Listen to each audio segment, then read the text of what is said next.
Hello everybody, it's Mike from Vox Political with good news. If you're a politician, they're about to get a £2,558 pay rise for a really silly reason. IPSA, the Independent Parliamentary Standards Authority that was set up after the 2009 expenses scandal to make the pay setting process more transparent, said the rise should reflect trends in public sector pay. But this does not take into account the fact that public sector pay was reduced under Conservative rule from 2010 onwards, while MPs' pay was not.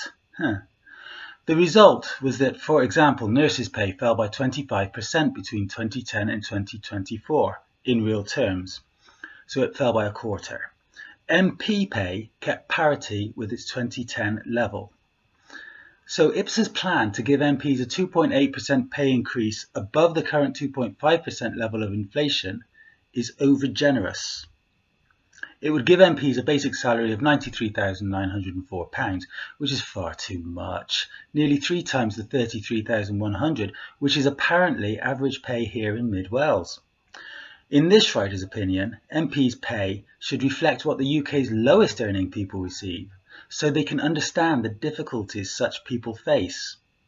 Even then, the fact is that MPs would claim huge amounts of money on expenses. Liz Kendall, the Work and Pensions Secretary, who says the benefit bill for disabled people is much too high, claimed an extra £3,182 on top of her enormous salary to heat her second home between April 2023 and July 2024.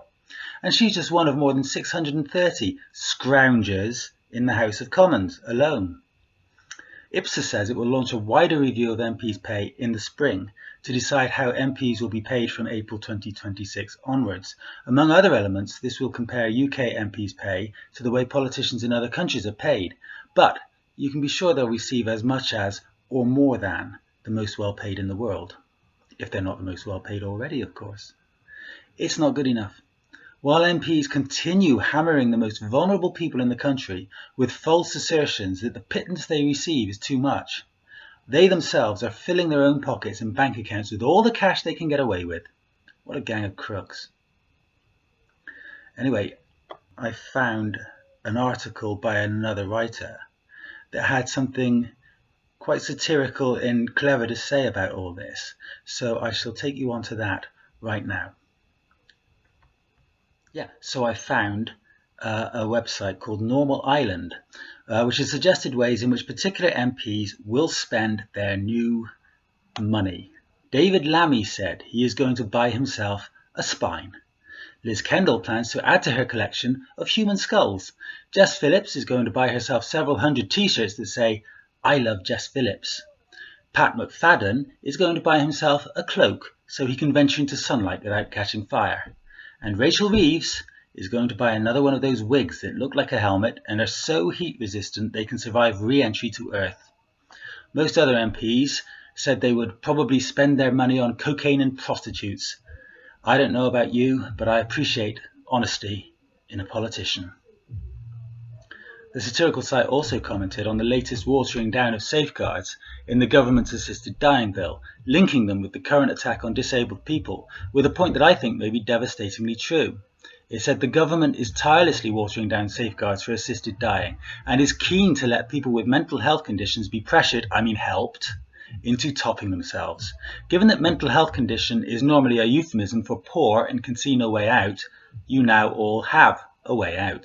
It continues, High Court judges are to be removed from the euthanasia approval process to avoid the risk of them saying no. We wouldn't want anyone of the conscience getting in the way of our austerity measures, would we? The only opinion that matters is that of the vulnerable person who is being pressured into no longer being a burden.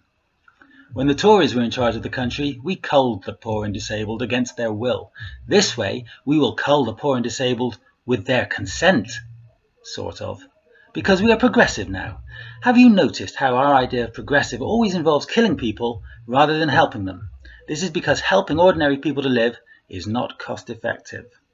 Ask Rachel Reeves about that last line and she would probably agree with it. Alright, that's all I've got to say about that for now. Like, comment and subscribe if you enjoyed it, and please come back for the next one.